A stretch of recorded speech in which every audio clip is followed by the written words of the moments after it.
Kevin here from DIYDork.com. Today I want to show you how to build a really cool little hexagon shelf out of pallet wood. So check this out. This is a really simple project.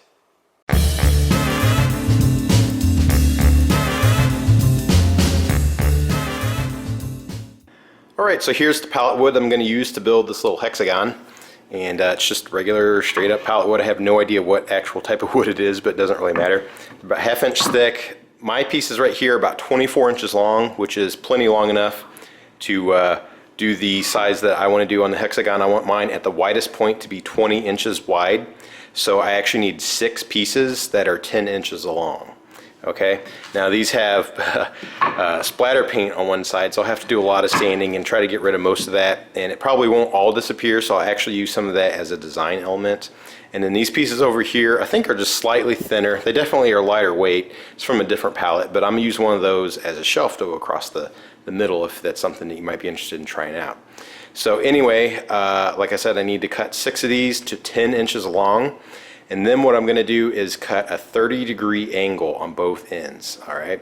And then I'll sand them up and then assemble them. I mean, it's pretty straightforward and simple, but it does look pretty cool. I know hexagons are kind of hot right now, so I thought I'd try this out. So let's get started.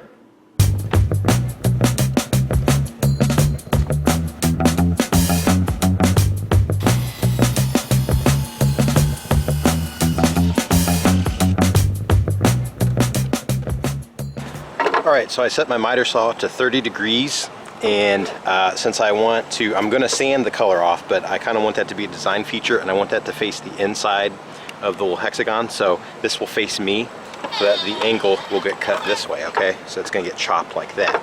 Now you kind of want to be careful, because what you want to do is get your blade just right so that it just nicks this corner up here, so it chops all this way and it just barely nicks that edge there, okay, because we want it to be really precise. So sometimes you got to kind of chop it and see where it is and then slightly move your board and all that. So that's probably what you'll notice me doing here.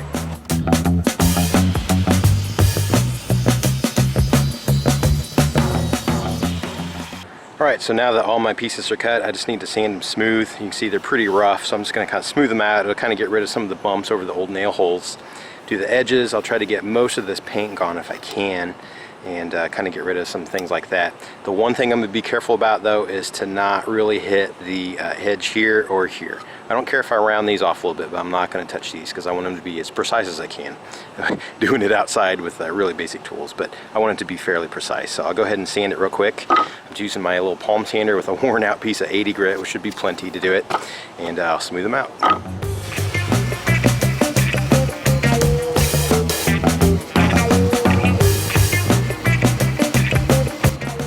Check that out. Don't these look way better than they did before? A lot more grown up, a little more modern. Pretty cool. So I'll finish up the rest and then I'll show you how to assemble. Alright, so assembly is pretty straightforward as well. Just run a strip of glue on one of the boards and then put them together. Try to make them as even as you can so it looks really nice. And then I'm just going to shoot in a couple of nails, okay? And I'm going to shoot them even, like straight with the board they're going into. Okay, so even though it's at an angle, the nail I'm going to try to shoot straight. Alright, so I'll pop 2 in that way, and then I'll also pop 2 in that way, so it kind of clamps it all together. All right, now I've discovered after putting a couple of these together, it does get a little wobbly. It's not going to be perfectly even. It's kind of part of working with pallet wood is it's not perfect, so don't get frustrated if it's you know, not totally even or whatever. But I'll go ahead and assemble, and I'll kind of show you what to expect, and then if I have to clean it up, I'll show you a little trick you can do there too.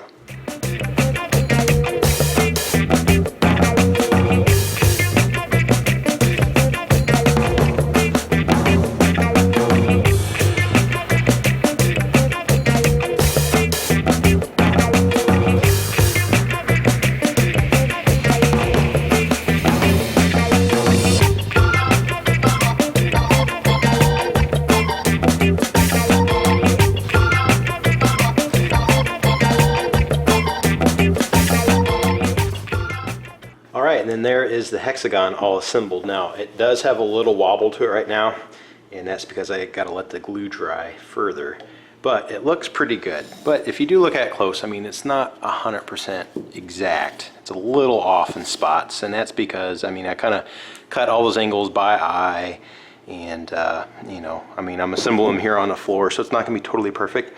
So what you can do to fix that is once it dries, so I'll probably let it sit overnight, I can just run the sander over it and just kind of smooth out any of the little edges where it kind of overhangs a little bit or whatever, you know, just kind of smooth it out. Now also, you could just leave it alone as is, but I'm gonna go ahead and show you how to add a shelf that just cuts it right in half, just to add a little extra detail in case that's something you want to do. And it's pretty straightforward as well, so I'll do that next. Alright, so if you remember earlier I showed you that I had a couple extra boards and I'm using these as a shelf that's going to cut right across the center. So it's pretty straightforward. I'm just going to measure the widest part inside, okay, and on mine it is 18.5 inches. So I'll chop my board to 18.5 inches, and then exactly like building the little side pieces, you know, I'll cut it to size and then I'll put the 30-degree angle on each side, and that way it should drop right in and it'll kind of rest against the angles here on the bottom pieces right here, okay? Now because this is plain and boring and doesn't have any of the splatter paint like the others, I think what I'm going to do before I just sand this and install it is I will spray paint it silver with a really bad paint job, just real quick, let it dry, and then when I sand it, it'll have a really cool distressed silver look, so it adds just a little extra style to it, and it kind of makes it a little different than all the other boards.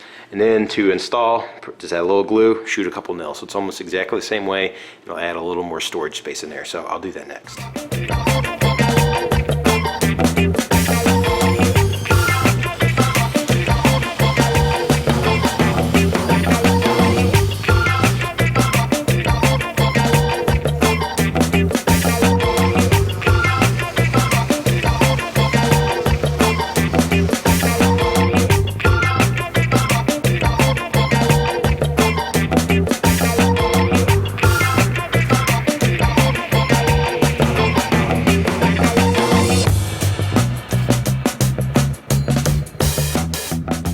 Alright, so the shelf is now in, so I will let the glue cure up overnight in all the joints and let it harden up. And then tomorrow I will clean it up with the sander and show you what it looks like when it's all finished. Alright, and check it out. Here it is all finished. Turned out really, really awesome. This morning I just ran my sander over the corners real quick just to smooth them out, and they turned out really nice. But like I said, it is pallet wood, so it may not be perfect, so don't get frustrated. You can see right here that the joint isn't exactly perfect, but that's okay. I think it looks alright.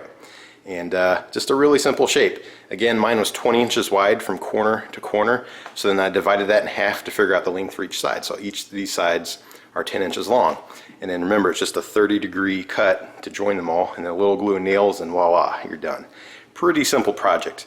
Now you can see that I have mine just sitting on top of a dresser here, but you could hang it on a wall. You could add some hangers, one back here in this corner and one over here, or even behind that joint and that joint, and it should be strong enough to hang on the wall. Now also, my pallet wood is only like, I never measured it, but it's probably like 3.5 inches wide or something like that, so it's not very deep. This is more display slash, you know, it could be artwork on the wall, but if you wanted it to be more functional, you could definitely build it wider with, you know, brand new wood. It could be 12 inches deep if you want, almost like shadow box or something. It could be kind of interesting. But very, very simple project. Now also, mine had the splatter paint that I sanded down, and I kept it all on the inside, so it has a really cool kind of graffiti effect to it now. I think I like how that looks. And then the outside is just the raw pallet wood sanded down, so you can see all the cross saw marks on it. And then my shelf I did in the distressed silver, which, you know, just added a little something extra to a raw board, and you know, just kind of is a pretty cool look. So anyway, I'll show you a couple of other things you can do. This one right here is just raw wood, no shelf. And imagine hanging a couple of these in a cluster on the wall. So you could have one up here, one down below, and then another one over here, kind of a V shape, or add another one up here and it would be more like diamond-like. That could be kind of interesting.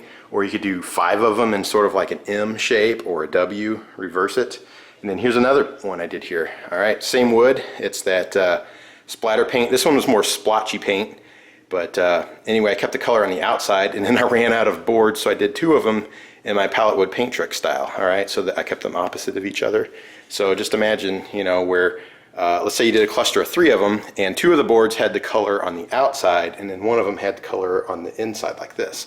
I think that'd be kind of cool. Another thing you could do is imagine just painting the inside and the entire inside a solid color. So, you know, like bright orange or bright white or something like that, or even just the edge on them or the outside. I mean, there's all kinds of different things you could do with this.